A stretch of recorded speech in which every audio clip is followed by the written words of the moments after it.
এক হাতি আর এক কুকুর একসাথে প্রেগনেন্ট হয়েছে। 2.5 মাস পর কুকুরের 4টা বাচ্চা জন্ম নিয়েছে। তখন সেই কুকুর খুশি মনে হাতির কাছে গিয়ে বলল, কিরে বান্ধবী, তোর এখনো বাচ্চা হয় নাই? আমার তো 4 জন বাচ্চা হয়ে গেছে। হাতি বলল, আমারটা হয় নাই, সামনে হবে ইনশাআল্লাহ। তখন সেই কুকুর চলে গেল। 3 মাস পর আবার এসে হাতিকে বলল, বান্ধবী, আমার তো আবার 4টা বাচ্চা জন্ম নিয়েছে, তোর বাচ্চার খবর কি? হাতি বলল, আমারটা এখনো হয় নাই, সামনে হবে। তখন কুকুর বলল, কি সাংঘাতিক ব্যাপার, আমার 2 বার বাচ্চা হইল, তোর একবারও হইল না। কুকুরের বাচ্চা তো হয় 2.5 মাস 3 মাস পর পর। এখন ওই কুকুর 2 বছরে প্রায় 22টা বাচ্চা জন্ম দিয়ে সেই হাতির কাছে গিয়ে বলল, কিরে বান্ধবী, তোর বাচ্চা কোথায়? হাতি বলল, এখনো হয় নাই, সামনে হবে।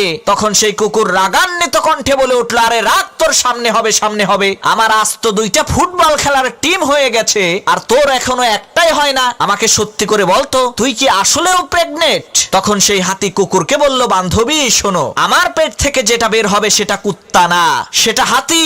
সে যখন দুনিয়াতে ভূমিষ্ঠ হবে তখন এই পৃথিবীর হাওয়া বাতাস সবকিছু তাকে অনুভব করবে। সে যখন বনের মধ্য দিয়ে হেঁটে যাবে, বন থরথর করে কেঁপে উঠবে। সে যখন রাস্তা পার হবে, রাস্তার যানবাহন সব থেমে যাবে। সে ফালতু কুত্তার মতো হাড্ডি খাওয়ার জন্য ঘেউ ঘেউ করবে না। প্রিয় ভাইরা, ঠিক একই ভাবে আপনার কাছেও লোকজন আসবে, কিরে এখনো তোর চাকরি হয় নাই, তোর এইটা হয় নাই, ওইটা হয় নাই, আমার তো হয়ে গেছে। তখন আপনি নিজেকে তার সাথে তুলনা করতে যাবেন না, হাই হুতাশ করবেন না।